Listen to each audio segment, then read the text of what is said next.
নমস্কার বন্ধুরা, সৌভাগ্য সমৃদ্ধির দিশারি অনুষ্ঠান নিয়ে আমরা কিন্তু এই মুহূর্তে সোনার বাংলা চ্যানেলের পর্দায়। আর জানি এই অনুষ্ঠানের জন্য আপনারা অপেক্ষা করে বসে রয়েছেন, তার কারণ প্রতি বৃহস্পতিবার ঠিক সন্ধ্যে 6টার সময় আমরা কিন্তু এই অনুষ্ঠান নিয়ে চলে আসি এবং পাশাপাশি আমরা কিন্তু শনিবার দিন 3:45 চলে আসি। আর প্রতিদিনই এই অনুষ্ঠানে থাকে এমন একটি বিষয়, যে বিষয়টা কিন্তু আমাদের ভীষণভাবে সমৃদ্ধ করে। কারণ মানুষ হিসাবে আমরা সকলেই কিন্তু অ্যাস্ট্রোলজার নই, এবং অ্যাস্ট্রোলজার অর্থাৎ জ্যোতিষী হওয়া কিন্তু খুব সহজ ব্যাপারও নয়। কারণ প্রকৃত অ্যাস্ট্রোলজার বা প্রকৃত জ্যোতিষী হতে গেলে তাকে কিন্তু সূক্ষ্মতায় পৌঁছতে হয় এবং তার অনেক সম্যক জ্ঞানের অধিকারী হতে হয়, তার মধ্যে অনেক আধার থাকতে হয় এবং তার মধ্যে জ্ঞানের পরিধি সাংঘাতিকভাবে থাকতে হয়। আর তার জন্যই এই অনুষ্ঠানটি আমাদের কাছে অত্যন্ত দামি একটি অনুষ্ঠান, একটি মূল্যবান অনুষ্ঠান। তার কারণ এই অনুষ্ঠানে যাকে আমরা পাচ্ছি, ঠিক যে কথাগুলো আমি আগে বললাম, যে সূক্ষ্মতায় পৌঁছানো, অর্থাৎ জ্যোতিষ তো একটা সাংঘাতিক গভীর একটা বিষয় এবং বিস্তর তার মানে পরিসীমা। তো সুতরাং সেই জ্যোতিষ শাস্ত্রকে অধ্যয়ন করা খুব কঠিন ব্যাপার, এবং সেই কঠিন ব্যাপারটি সহজসাধ্য যিনি করেছেন তিনি কিন্তু জ্যোতিষাচার্য শ্রী জগন্নাথ মুখার্জি মহাশয়। তার কারণ তিনি প্রতিনিয়ত এই বিষয়টাকে নিয়ে গবেষণা করছেন, তাই সূক্ষ্মতায় পৌঁছানো তার পক্ষে সম্ভব হচ্ছে। এবং সবথেকে যেটা বড় কথা, তার প্রপার অ্যাস্ট্রোলজিক্যাল গাইডলাইনে প্রত্যেকটা মানুষ কিন্তু ভালো রয়েছেন। দেখুন, ইন্ট্রো করতে করতেই প্রচুর ফোন ঢুকে গেছে, কিন্তু আমরা এই মুহূর্তে ফোনটা নিচ্ছি না। তার কারণ হচ্ছে এখনো আমরা তাকে ইন্ট্রোডিউসই করায়নি। তো সুতরাং ফোন আমরা নিশ্চয়ই আমরা ফোন নেব। তার সঙ্গে যে বিষয়টা নিয়ে আজকে আমরা আলোচনা করব সেই বিষয়টা সম্বন্ধে একটু অবহিত করি।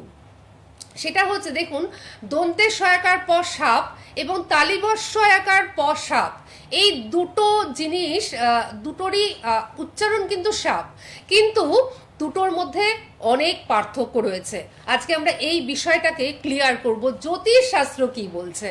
আসুন, এই মুহূর্তে আমাদের মধ্যে উপস্থিত রয়েছেন বিখ্যাত জ্যোতিষ, যিনি সনাতন এবং কৃষ্ণমূর্তি দুটো পদ্ধতিতেই জ্যোতিষ বিচার করে থাকেন, পাশাপাশি হস্তরেখা বিশেষজ্ঞ, সংখ্যাতত্ত্ব বিশেষজ্ঞ এবং বাস্তু বিশেষজ্ঞ।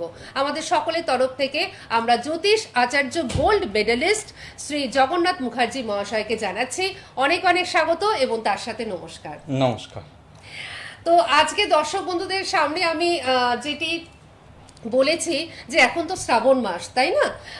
আমরা সকলেই জানি যে যেরকম মহাদেবের পুজো হচ্ছে, তার সাথে সাথে কিন্তু মনসা দেবীর পুজোও চলছে এবং ঘরে ঘরে মানে মনসা দেবীর সেই পাঠটা হয়, তাই না? মনসা মঙ্গলের যে পাঠ হয় সেই পাঠ হয়। আর তার সাথে সাথেও আমরা কিন্তু অনেক সময় মানে বিভিন্ন চ্যানেলের মাধ্যমে বা বিভিন্ন পত্রপত্রিকায় মানে পেপারে বা সোশ্যাল মিডিয়ায় দেখতে পাচ্ছি যে সর্পদংশনে আঘাত বা সর্পদংশনে মৃত্যু। তো এই বিষয়টা আজকে নিয়ে আমরা মানে আজকে আমরা এই বিষয়টা নিয়ে আলোচনা করব, পাশাপাশি তালিবস্যকার প সাপ, এই বিষয়টা নিয়েও কিন্তু আমরা একটুখানি আলোচনা করব। খুব সুন্দর উপস্থাপনা করেছেন, ভেরি ইন্টারেস্টিং, ধন্যবাদ আপনাকে অসংখ্য। হ্যাঁ, বিষয় হচ্ছে যে সাপ এবং সাপ দুটো কথাই একদম উচ্চারণগতভাবে এক, কিন্তু দুটো ওতপ্রোতভাবে কিন্তু দুটো ভিন্ন দৃষ্টিভঙ্গিতে ভিন্ন মেরুতে অবস্থান করছে। কেন, দেখুন, সাপ আমাদের সাপ অর্থাৎ কিনা অভিশাপ, আমরা যেটা জানি অভিশাপ, আর সাপ স্নেক, যেটা দুরকম সাপের কথা আপনি আমাদের বললেন। এবার ব্যাপার হচ্ছে কি, আমাদের গুরুগীতাতেই বলছে, দেবনাগ মুনিগণে সাপিলে কখনো, আচ্ছা, অবশ্যই গুরু তারে পারেন রক্ষিতে তখন। এখন দেব অর্থাৎ কিনা দেবতা, নাগ অর্থাৎ কিনা সাপ বা নাগকুল যেটা বলা হচ্ছে, মুনিগণ অর্থাৎ মুনি ঋষি বা যে কোনো কেউ কাউকে অভিশাপ দিলে, সাপিলে কখনো গুরুদেব পারে তারে রক্ষিতে তখন। অর্থাৎ কিনা সাপিলে কথার অর্থ কি, অভিশাপ দিলে। আর দেব নাগ মুনিগণে সাপিলে কখনো, নাগ মানে নাগকুল, নাগেরও কিন্তু একটা বংশ রয়েছে, তারাও কিন্তু অভিশাপ দেওয়া। বা আমরা কিন্তু যারা পৌরাণিক এটা জানি যে জন্মেজয়ের কাহিনী যদি দেখেন, সেখানেও কিন্তু নাগকুলের সম্পর্কে বিস্তারিত বর্ণনা রয়েছে। হ্যাঁ, এবং রাজা পরীক্ষিতকে যে দংশন করেছিল তক্ষক নাগ, সেটাও কিন্তু একটি নাগের ফলের মধ্যে হ্যাঁ বজ্রদংশটা কীট হয়ে ফলের মধ্যে অবস্থান করে রাজা পরীক্ষিতকে কিন্তু দংশন করেছিল।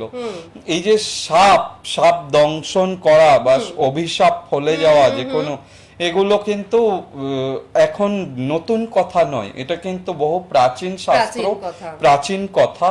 ঘরে ঘরে যারা মা মনসার পূজা করেন আপনারা জানেন যে ভীষণভাবে শুরু থেকে পুরো মাস জুড়ে মনসা মঙ্গল পাঠ হয়।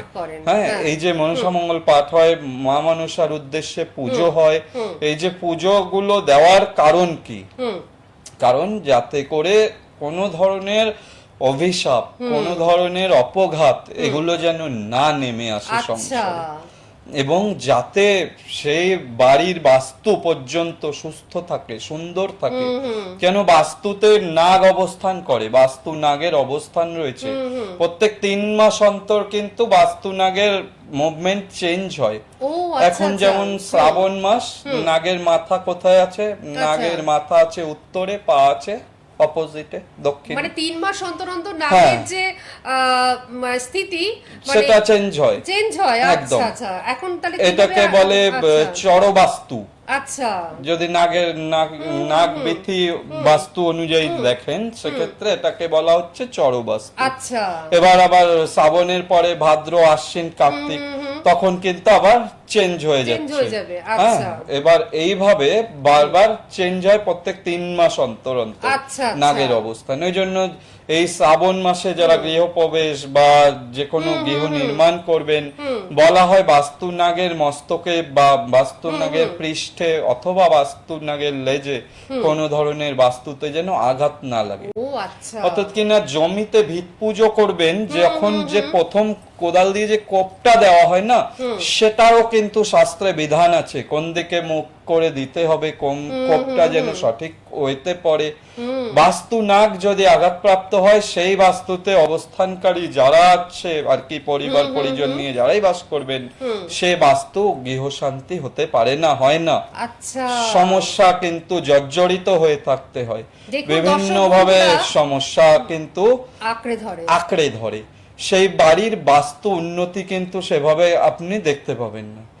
যার ফলে কি হচ্ছে, যতক্ষণ না সেই নাগ দেবতাকে সন্তুষ্ট করা হচ্ছে, বাস্তু নাগের পুজো প্রপার নিয়মে দেওয়া হচ্ছে, সেটা ততক্ষণ কিন্তু কাটবে না।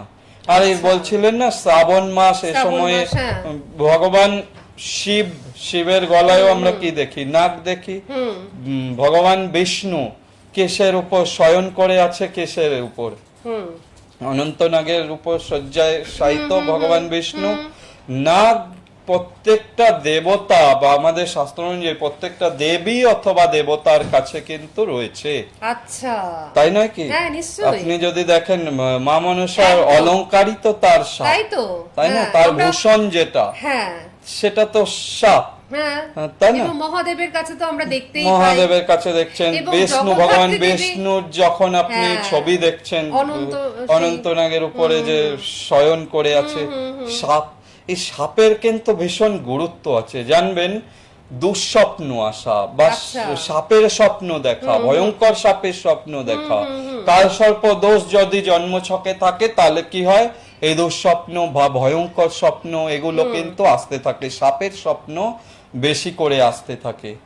তখন আমরা বিধান দিই কি, এই যে কালসর্প দোষ আপনার রয়েছে, শ্রাবণ মাস, দেবাদিদেব মহাদেবের মন্দিরে রূপোর পঞ্চমুখী সাপ, 5টা পানা তুলে আছে সাপ, এই সাপ আপনি যে কোনো দেবাদিদেব বা মহেশ্বরের মন্দিরে সাপটাকে দান করুন, রূপোর সাপ। না পারলে তামার সাপ দান করুন। কালসর্প দোষ কাটাবার জন্য শ্রাবণ মাসটা খুব গুরুত্বপূর্ণ। নবনাগের পুজো করতে হয়, নবনাগের পুজো, নাগপাশ বিসর্জন দেওয়া, এগুলো করতে হয়। হ্যাঁ, এগুলো কিন্তু ভীষণ ভাবে ইম্পর্টেন্ট। মানে সাপ নিয়ে আলোচনা করতে গেলে কয়েকটা এপিসোড লাগবে, এত তার মাহাত্ম্য রয়েছে। হ্যাঁ, আর আমাদের শাস্ত্রে যেটা আপনার বর্ণনা রয়েছে, সঠিকভাবে এই হলো ব্যাপার। কোনোভাবে কিন্তু তাকে ডেভেলপ করতে দেবে না, উঠতে দেবে না। এ কিন্তু হরোস্কোপে পাওয়া যায়, কার, এবং যদি অকারণে সাপ মারা, সাপ হত্যা করাও বারণ থাকে, আমাদের শাস্ত্রে বিধান রয়েছে অকারণে মারলে সেখান কারণেও মারা উচিত না। সাপ মারলে বা সাপের গায়ে আঘাত লাগলে কিন্তু ক্ষতি হয়। এবার অজান্তে কেউ যদি সেই ভিটাতে সাপ মেরেছে, কোনোভাবে তার সে পূজা আরাধনা করেননি, তো ফলত কি হবে, ডে বাই ডে কিন্তু সেভাবে সে ডেভেলপমেন্ট বুঝতে পারবে না। আচ্ছা, হ্যাঁ, সেটা কিন্তু বুঝতে হবে, আয় উন্নতি কিন্তু আসবে না। আচ্ছা। আমাদের শাস্ত্রে কিন্তু বলা হচ্ছে মা মনসা দেবীকে সিদ্ধ যোগিনী। আচ্ছা, হ্যাঁ, যোগিনী কথার কিন্তু মহাগুরুত্ব, সিদ্ধ যোগিনী। যে কোনো সিদ্ধবিদ্যা বা সিদ্ধবিদ্যা যত দেবী রয়েছে, সিদ্ধ যোগিনী হচ্ছেন কিন্তু মা মনসা। তাকে যদি নিয়ম ভাবে পুজো করা যায়, সেক্ষেত্রে কিন্তু তিনি তুষ্ট হলে অনেক অশুভত্ব থেকে মানুষ মুক্তি পায়, সুন্দরভাবে এগিয়ে যেতে পারে। বাহ, হ্যাঁ, তাই জন্যই তো আমাদের শাস্ত্রে বলছে ওং আস্তিকস্য মুনিমাতা ভগিনী বাসুকিস্ততা জরৎকারু মুনিপত্নী মনসা দেবী নমস্তুতে। এই যে মন্ত্র উচ্চারণ, এই মন্ত্র উচ্চারণ করে যে মাকে প্রণাম করা, তার কাছে নিবেদন করা, যে কোনো অভিশাপ থেকে বাঁচতেও, নাককুলের অভিশাপ থেকে বাঁচতেও মায়ের শরণ নিতে হবে। সেই সময়টা বা সেই যোগটা কিন্তু এখন বর্তমান এই যে মানে শ্রাবণ মাস, এটা চলছে। কিন্তু প্রচুর গুরুত্ব। বাহ। এই গুরুত্ব অনুযায়ী গুরুত্বটাকে যিনি কাজে লাগাতে পারবেন, বংশে দেখুন অনেক ক্ষেত্রে না সন্তান সন্ততি হতে বাধা আসে, দেখবেন অনেকের বংশবৃদ্ধি হয় সাপের স্বপ্ন দেখলে, এরকমও আমাদের শাস্ত্রে রয়েছে, আছে না? অনেকে জানেন, পুরনো যারা জানেন। তো এই সাপের মাহাত্ম্য, সাপের গুরুত্ব অনেক। যাই কেউ বোধহয় অনেকক্ষণ ফোনে আছে, এবং আমি অবশ্যই বড় বলবো। কথা, মানে প্রচুর ফোন কিন্তু চলে এসেছে অলরেডি। আমি সরি যে আমি ফোনটাকে মানে ফোনগুলো নিতে পারিনি, তার কারণ হচ্ছে আমরা একটা গুরুত্বপূর্ণ আলোচনা ছিলাম, আপনারা বুঝতেই পাচ্ছেন। আর আমি প্রথমেই যেটা শুরু করেছিলাম যে উনি কিন্তু সম্যক জ্ঞানের অধিকারী, এবং যেটা বলেন সেটা কিন্তু একেবারে মন গড়া কথা কখনোই উনি বলেন না, সমস্তটাই শাস্ত্র অনুযায়ী উনি বলেন। শাস্ত্রে যেটা লেখা আছে একেবারে সংস্কৃতেতে, সেটা কিন্তু উনি সুন্দর করে উচ্চারণ করে বলেন। তার মানে কতটা গভীর গবেষণা করলে এই জিনিসটা কিন্তু লব্ধ করা যায়, এবং উনি কিন্তু সেই প্রতিনিয়ত গবেষণাটাই করে যাচ্ছেন। তার জন্যই এত সুন্দর করে প্রতিদিন প্রত্যেকটি পর্বে আমাদের সুন্দরভাবে তথ্য দিয়ে সমৃদ্ধ করেন। সঙ্গে থাকুন আর চেষ্টা করুন ওনার কাছে একবার পৌঁছাবার, তাহলে দেখবেন আপনার জীবনে অ্যাস্ট্রোলজিক্যাল প্রপার গাইডলাইনটা আপনি পেয়ে যাবেন, এবং সমস্যা আপনার জীবনকে কিন্তু কখনোই আঁকড়ে ধরবে না। আর একটা কথা উনি খুব সুন্দর বলেছেন, যখন আমরা সমস্যায় পড়ি এবং সমস্যা যখন আমাদের একেবারে আষ্টে পৃষ্ঠে ধরে, তখন কিন্তু আমরা এই কথাটা উচ্চারণ করি যে আমরা একেবারে সমস্যার নাক পাশে বন্দী হয়ে গেছি। সেই নাক পাশ নিয়েও উনি কিন্তু খুব সুন্দর করে বললেন। ঠিক আছে, আমরা আবারও তো ফিরবো, কিন্তু তার আগে একজন বন্ধু অনেকক্ষণ ধরে ওয়েট করছেন, একটুখানি আমরা কথা বলে নিই। কে রয়েছেন আমাদের সঙ্গে? নমস্কার। নমস্কার ম্যাম। হ্যাঁ নমস্কার স্যার, আমি ব্যারাকপুর থেকে অমিতাভ রায় বলছি। অমিতাভ রায় বলছেন? অমিতাভ বাবু, আপনাকে আমি প্রথমেই একটা ধন্যবাদ জানাচ্ছি। আপনি কিন্তু খুব মন দিয়ে শুনছিলেন এবং হোল্ড করেছিলেন অনেকক্ষণ। আচ্ছা ঠিক আছে, আপনি বলুন কার সম্বন্ধে জানবেন? হ্যাঁ, আমার সম্বন্ধে আমি শুনবো। আমার জন্ম তারিখ হচ্ছে আগস্টের 8, 2002। আচ্ছা, আগস্টের 1, 8 আচ্ছা, আগস্টের 8, 2002। ঠিক আছে, ঠিক আছে। সময় হচ্ছে বিকেল 3:17 PM। বিকেল 3:17? হ্যাঁ, PM, হ্যাঁ স্যার, বিকেল 3 PM। হ্যাঁ, জন্মস্থান জন্মস্থান? কোথায়? হ্যাঁ স্যার, কল্যাণী হসপিটাল। কল্যাণী, মানে কল্যাণী? উত্তর 24 নদিয়া পড়ছে না? কল্যাণী, হ্যাঁ নদিয়া। আচ্ছা, ডেট অফ বার্থে না 8-এর আধিক্য আছে, অর্থাৎ কিনা 8/8/2002, তাই তো? এই যে 8-এর আধিক্য থাকলে যেটা হয়, নিউমারোলজি বলছে শনির বলবত্তাটা বেশি হয়। আর শনির বলবত্তা বেশি হলে যেটা সমস্যা হয়, সব কাজে ডিলে হয়, সহজে কোনো কাজ হয় না। মন যেটা করা যায়, মন স্থির যেটা করা যায়, সেই কাজ হতে গিয়ে অনেকটা বিলম্ব বা দেরি হয়। বৃহস্পতিবার জন্ম দেখাচ্ছে, ধনু লগ্ন, কর্কট রাশি, পুষ্যা নক্ষত্র, লৌহ পায়ায় জন্ম, কৃষ্ণ পক্ষ, অমাবস্যা তিথি। আচ্ছা, করণ নাগ, এই নাগ নিয়ে আলোচনা করছিলাম, নাগকরণে জন্ম। হ্যাঁ, করণ সম্পর্কে একদিন আলোচনা করবো সুযোগ পেলে। এবং গণ হচ্ছে দেবগণ, বিপ্রবর্ণ ব্যতিপাত যোগে জন্ম। আচ্ছা, দেবগণ বিপ্রবর্ণ এটা ভালো, ব্যতিপাত যোগে যে জন্ম, এই যে ব্যতিপাত যোগটা, এই যোগটা কিন্তু কোনো কাজ ইজিলি হতে দেয় না। তাহলে কি দাঁড়ালো, জন্ম ডেট অফ বার্থে 8 তারিখটা যেমন কোনো কাজ ইজি হতে বাধা দিচ্ছে, সময় নিয়ে নিচ্ছে, ব্যতিপাত যোগটা তার সঙ্গে যুক্ত হয়েছে, এটাকে আরো বাড়িয়ে দিচ্ছে বিষয়টাকে। আর যেটা রয়েছে সেটা হচ্ছে কালসর্প দোষের মধ্যে জন্মছকটা হয়ে রয়েছে, সেই আবার সর্প আর নাগ একদম তাই, কালসর্প দোষ হয়ে রয়েছে জন্মছকে। কালসর্প দোষ থাকলে মনের মতো জব আসতে চাইবে না, মঙ্গল নিচস্থ, সব সময় যেটা হয় কি বলে ওটাকে, মনে জোর না থাকা যেটাকে কি বলে, ওইটা একটু ভোগাবে। মানে আত্মবিশ্বাসের অভাব, এটা কিন্তু ভোগাবে। ওভার থিঙ্কিং, হ্যাঁ, ডিপ্রেশন, এগুলো কিন্তু ভীষণভাবে সমস্যা করবে। দ্বাদশে কেতু, বন্ধু বান্ধবী দিক থেকে ক্ষতি বা ভুল পরামর্শ আসা, ভুল ডিরেকশনে কোনো চুজ করা, যেটাকে জবের জায়গা ভুল হতে পারে, হ্যাঁ, লাইফ পার্টনারের ক্ষেত্রে রং চয়েস অফ পার্টনার হওয়ার যোগ, এগুলো কিন্তু এই হরোস্কোপটার মধ্যে পাচ্ছি। আর এখানে যেটা ভালো পাচ্ছি সেটা হচ্ছে বৃহস্পতির পজিশনটা। বৃহস্পতির পজিশনটা যেহেতু ভালো পজিশনে রয়েছে, চন্দ্র ভালো পজিশনে রয়েছে, এটাকে বলা হচ্ছে গজকেশরী যোগ। আচ্ছা, এই মঙ্গলের ডিস্টার্বটা আর এই কালসর্প যোগটাকে যদি ঠিক করা যায় তাহলে কিন্তু এটা ভালো দিকে নিয়ে যাবে হরোস্কোপটা, জব স্যাটিসফ্যাকশন দেবে, ভালো কিন্তু আর্নিং আসবে, এগুলো কিন্তু ভালো হবে। হ্যাঁ, শত্রুতা যোগেরও যোগ পাচ্ছি, খুব সাবধানে চলতে হবে। গাড়ি বাইক বা সাইকেল যাই চালাবে ধীরে সুস্থে চালাতে হবে, চোট আঘাত লাগার যোগ পাচ্ছি। আর একটা জিনিস পাচ্ছি, চোখের সমস্যা এসে যাওয়া বা কম বয়সে চশমা লেগে যাওয়ার মতো ঘটনা ঘটতে পারে। এখন কি জানতে চাইছো বলো? এবার আমরা অমিতাভ বাবুকে জিজ্ঞেস করি যে উনি কিন্তু অনেক কিছু বলেছেন, নিশ্চয়ই আপনি সহমত, তাই তো? এরকমই হচ্ছে, কি জানতে চাইছেন? আচ্ছা, সমস্যা আছে, আমার চশমা আছে স্যার। আচ্ছা তো, স্যার, কিন্তু আগে যে কথাগুলো উনি বললেন, ওগুলো চশমা সাকসেসের সমস্যা হচ্ছে, মানে একদম শেষে গিয়ে মানে বাধা পড়ে আর আত্মবিশ্বাসের অভাব হচ্ছে, এটাও কিন্তু উনি বলেছেন। হ্যাঁ ম্যাম, হ্যাঁ ঠিকই বলেছেন, নার্ভাসনেস, এটাই বলতে চাইছিলাম, নার্ভাসনেস, ডিপ্রেশন, ওভার থিঙ্কিং, এগুলো ডিস্টার্ব করছে। হ্যাঁ, আরেকটা বিষয় হচ্ছে, আমি শুরুতেই বলেছি যে হওয়া কাজ হবে না বা দেরি হবে, 8 তারিখে জন্ম, সমস্ত কিছুটা বিলম্ব করিয়ে দেবে। হতে চাইবে না। কালসর্প দোষ রয়েছে, ব্যতিপাত যোগ রয়েছে, নাককরণে জন্ম, এটা ভালো। এই নাককরণে জন্ম অথচ কালসর্প যোগ রয়েছে জন্মচক্রে, বিরাট জায়গায় নিয়ে যাবে।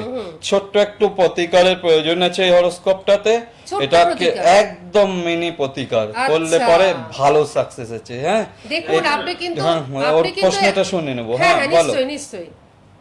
হ্যালো স্যার, বলছি আমার মানে চাকরি যোগ কি নেই একদম শখের মধ্যে? কেন, আমি তাই কে বললাম, খুব ভালো উন্নতি যোগ রয়েছে, ভালো পজিশনে চাকরি হবে, গজকেশরী যোগ রয়েছে, এগুলো স্কিপ করে গেলে কি করে? খারাপ গুলো শুনতে পেয়েছো, ভালোটা শোনো, এটা রয়েছে তো 100% ভালো যোগ রয়েছে, বাট অ্যাচিভ করতে গিয়ে লাস্ট পজিশনে গিয়ে আটকে যাচ্ছে, হচ্ছে না হওয়া কাজটা, একটুর জন্য দেখা গেল নাম্বার ইন্টারভিউ থেকে ফিরে আসতে হলো, এই ধরনের ছোট ছোট ভুলের জন্য সমস্যাগুলো কিন্তু বেশি করে বাড়িয়ে দিচ্ছে। এটা ওই প্রতিকার করতে হবে, কালসর্প দোষটা ভালো নয়। হ্যাঁ, এটা কালসর্প যেটা সমস্যা হয়ে রয়েছে, এটা যদি ঠিকঠাক করা যায় জীবনে ভীষণ বড় জায়গায় নিয়ে যাবে। আয় উন্নতি থেকে আরম্ভ করে ভালো লাক্সারিয়াস লাইফস্টাইল, এগুলো সবটাই দেবে। দশমে শুক্রের অবস্থান রয়েছে, ভালো হবে, খারাপ হবে না। হ্যাঁ, যদিও শুক্র নিচস্থ, কিন্তু এটাকে প্রতিকার প্রতিবিধান করতে হবে। হ্যাঁ, দশমপতি ভাগ্যস্থানে দশমপতি বসে রয়েছে, এই জায়গাটা ভালো কম্বিনেশন। অনেকগুলো কম্বিনেশন যেহেতু অনেকটাই বেটার আছে, এটাকে সঠিক প্রতিকার প্রতিবিধান করলে, ছোট্ট প্রতিকার, এটা মেজর কিছু নয়, এবং অমিতাভ জীবনে কিন্তু সাকসেস আসবে। আপনারা যারা শুনছেন সবার ক্ষেত্রেই আমি বলছি, দেখুন, এখান থেকে উনি কিন্তু বলেই দিলেন যে একটা ছোট্ট প্রতিকারই অমিতাভ বাবুর জীবনটা কিন্তু বদলে যেতে পারে।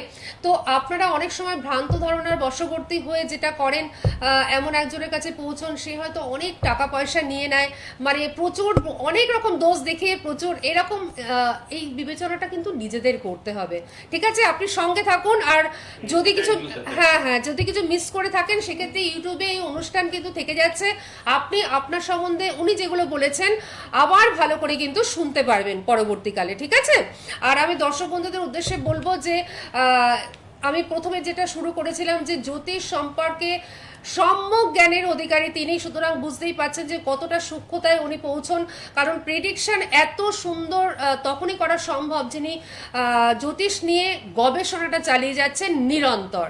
অবশ্যই এই হেন ব্যক্তির কাছে যখন আপনারা পৌঁছবেন তখন কিন্তু আপনাদের স্যাটিসফ্যাকশন আসবে যে না, একজন প্রকৃত জ্যোতিষীর কাছে আমরা পৌঁছতে পেরেছি। আমি একটু বলে দিই পৌঁছানোর রাস্তাটা। প্রথমত হচ্ছে 9051200976 এই নাম্বারটি দেখুন যোগাযোগ বলে যাচ্ছে, এই নাম্বারে আপনারা ফোন করবেন এবং এই নাম্বারে যোগাযোগ করে ওনার কাছে কিন্তু আপনারা আসতে পাচ্ছেন। এবার বলে দিচ্ছি কোথায় ওনাকে পাচ্ছেন। রাজপুর চৌহাটির মোড়, এখানে ওনার চেম্বার রয়েছে। সুভাষগ্রাম স্টেশনের কাছেই ওনার চেম্বার রয়েছে। বারুইপুরে ওনার চেম্বার রয়েছে। জয়নগরে ওনার চেম্বার রয়েছে। ডায়মন্ড হারবারে আপনাদের জন্য কিন্তু ওনাকে চেম্বার রাখতেই হয়েছে আপনাদের রিকোয়েস্টে। এবার থেকে ডায়মন্ড হারবারেও কিন্তু পাবেন। এছাড়াও হুগলির বন্ধুরা চুচুড়াতে আপনারা কিন্তু পেয়ে যাচ্ছেন। এছাড়াও কলকাতায় কোথায় পাচ্ছেন, বেহালা ম্যান্টনের সানরাইজ চেম্বার, অর্থাৎ বেহালা ম্যান্টন জেমস লং সরণি একদম রাস্তার উপরেই এই সানরাইজ চেম্বার। এছাড়াও ব্যারাকপুরে আপনারা পাচ্ছেন, ব্যারাকপুরে চেম্বার রয়েছে। এবং উত্তর কলকাতার বন্ধুদের জন্য দমদম সিথির মোড়, দমদম সিথির মোড়ে ওনার চেম্বার রয়েছে। শনিবার করে আপনারা কিন্তু পাচ্ছেন। তবে সমস্তটা আরও সুন্দরভাবে বিস্তারিতভাবে জানবার জন্য আপনারা 9051200976 এই নাম্বারে ফোন করবেন, সমস্তটা জানতে পারবেন। আর বহরমপুর এবং দুর্গাপুরের জন্য অবশ্যই বুকিং চলছে, আপনারা বুকিংটা করতে থাকুন। অবশ্যই কিন্তু ডেটটা উল্লেখ করে দেওয়া হবে, আপনারা বুকিং করতে থাকুন। আর যারা একেবারেই ওনার চেম্বারে আসতে পাচ্ছেন না সেক্ষেত্রে অনলাইনে কিন্তু সুব্যবস্থা রয়েছে। পশ্চিমবঙ্গ কেন, পশ্চিমবঙ্গের বাইরে থেকেও কিন্তু বন্ধুরা ওনার সঙ্গে যোগাযোগ করে অনলাইনে যেরকম বিচার নিচ্ছেন সেরকমভাবেই প্রতিকার প্রতিবিধান কিন্তু বাড়িতে বসেই পেয়ে যাচ্ছেন। আর আজকে আমরা অনুষ্ঠানের শুরুতেই যেটা বলছিলাম এবং যিনি ফোন করেছিলেন তার যে সূত্র ধরে, মানে উনি যেগুলো আর কি প্রেডিকশন করছিলেন সেই সূত্র ধরেই হচ্ছে যে বাস্তুর কথাটা, সেই বাস্তু কিন্তু উনি ভিজিট করে থাকেন। উনি প্রথমেই যে বলছিলেন না বাস্তু নাগের কথা, তো সুতরাং এই বাস্তুতে যখন কোনো রকম কোনো সমস্যা হয় বা আপনাদের যখন কোনো সমস্যা হচ্ছে উনি কিন্তু বাস্তুতে ভিজিট করে থাকেন এবং নিজে গিয়ে দেখে থাকেন। তো সুতরাং সমস্ত বিষয়ে উনি বিশেষজ্ঞ, শুধুমাত্র আপনাদের যোগাযোগ করতে হবে। আর যারা ভাবছেন যে জন্মছক আমাদের নেই, আমরা কিভাবে যোগাযোগ করব, তার জন্য কোনো রকম ব্যাপার নয়। শুধুমাত্র জন্মছক দিয়ে যে উনি বিচার করেন তা নয়, এছাড়াও সংখ্যাতত্ত্ব বিচার রয়েছে, আপনার হাত রয়েছে, এছাড়াও আরো অনেক কিছু রয়েছে।